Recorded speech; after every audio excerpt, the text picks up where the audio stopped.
नमस्कार, आप सभी का एक बार फिर से स्वागत है हमारे चैनल भक्ति ज्ञान में। आज सुनेंगे होलिका दहन की कथा।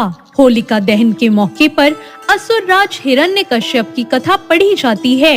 हिरण्यकश्यप काफी बलशाली असुर था। यही वजह थी कि उसको अपनी शक्तियों का बहुत गुमान था। उसका यह अभिमान इस कदर बढ़ गया कि उसने संपूर्ण प्रजा को उसे भगवान मानकर पूजा करने का आदेश दे दिया।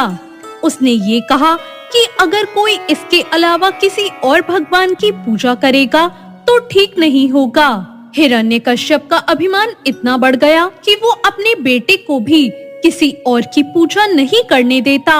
उसे ये पसंद नहीं था कि उसके अलावा किसी और की पूजा की जाए, लेकिन उसका बेटा प्रहलाद नारायण का परम भक्त था। वह हर समय श्री हरि के नाम का जप करता रहता। हिरण्यकश्यप को इससे काफी समस्या थी। कई बार उसने अपने बेटे को समझाया तो कई बार अपनी सभा के मंत्रिमंडलों को उसे समझाने भेजा, लेकिन प्रहलाद पर इसका कोई असर नहीं हुआ। वो तो बस श्री हरि की भक्ति में लीन रहते। हिरण्यकश्यप के लाख समझाने के बाद भी जब प्रहलाद नहीं माने तो असुर राज ने दूसरी युक्ति निकाली। उसने अपनी बहन होलिका को बुलवाया।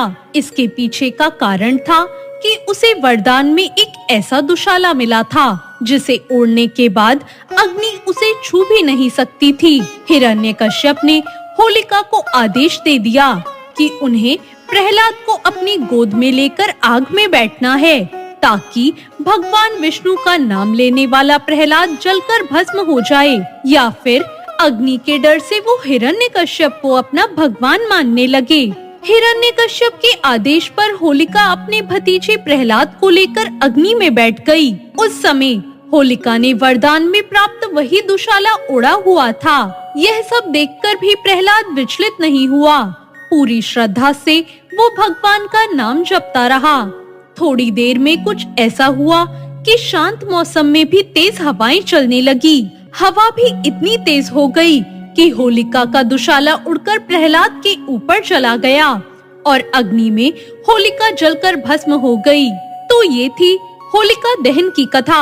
होलिका दहन के पूर्व पूजन के दौरान असुर राज हिरण्यकश्यप और भक्त प्रहलाद की कथा पढ़ने का विधान है।